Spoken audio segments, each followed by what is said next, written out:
Assalamualaikum warahmatullahi wabarakatuh. Bagaimana kabarnya hari ini? Mudah-mudahan semuanya dalam keadaan sehat ya. Amin. Pada pertemuan sebelumnya, kita sudah membahas tentang ciri-ciri makhluk hidup. Salah satu ciri dari makhluk hidup adalah berkembang biak. Berkembang biak adalah proses menghasilkan individu baru yang sama jenisnya, yang mempunyai tujuan untuk mempertahankan jenisnya agar tidak punah. Perkembangbiakan pada hewan terbagi menjadi dua bagian, yaitu generatif dan vegetatif. Generatif adalah perkembangbiakan dengan cara kawin, sedangkan perkembangbiakan vegetatif yaitu perkembangbiakan dengan cara tak kawin.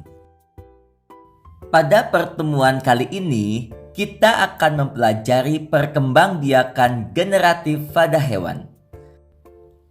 Perkembangbiakan generatif pada hewan terbagi menjadi 3 cara, yaitu ovipar, vivipar, dan opovivipar.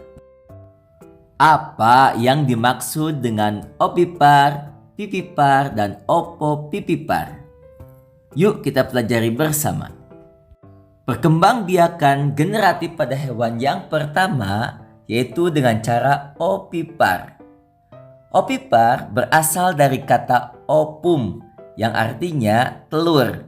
Jadi, ovipar adalah hewan yang berkembang biak dengan cara bertelur. Sel telur yang sudah dibuahi oleh sel sperma akan berubah menjadi embrio. Embrio ini berkembang di dalam telur yang dilindungi oleh cangkang. Kemudian, induk hewan akan mengeluarkan telurnya dan pada waktu tertentu, telur itu akan menetas menjadi individu baru. Pembuahan pada hewan ovipar ada 2 macam, yaitu yang pertama pembuahan internal yang terjadi di dalam tubuh induk betina. Sedangkan yang kedua yaitu pembuahan eksternal, yaitu terjadi di luar tubuh induk betina. Hewan ovipar memiliki ciri-ciri sebagai berikut. Pertama, tidak memiliki daun telinga, kelenjar susu dan rahim.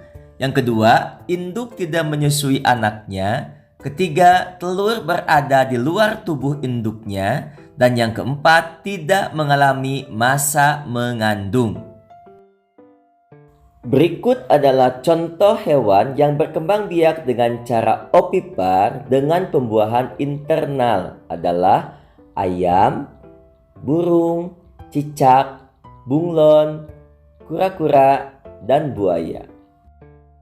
Sedangkan contoh hewan yang berkembang biak dengan cara ovipar dengan pembuahan eksternal adalah ikan dan katak. Cara perkembangbiakan yang kedua yaitu vivipar.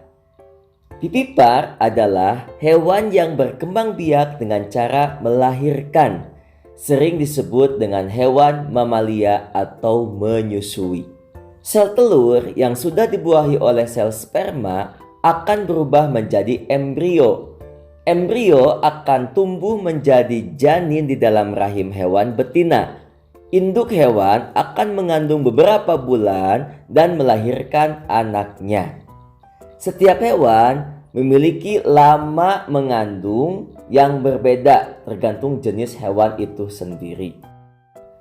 Adapun ciri-ciri dari hewan vivipar adalah 1. Mempunyai daun telinga, kelenjar susu, dan rahim. 2. Tubuhnya ditutupi oleh rambut.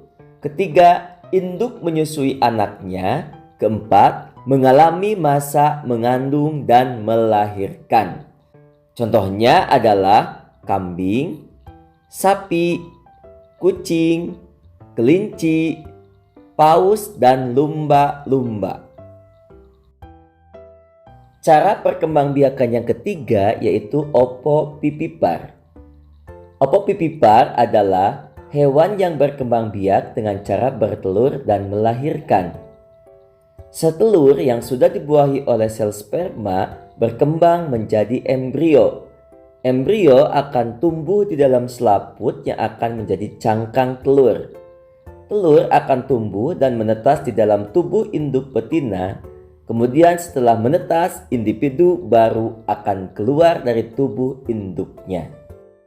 Ciri-ciri dari hewan opopipipar adalah 1. Tidak menyusui anaknya.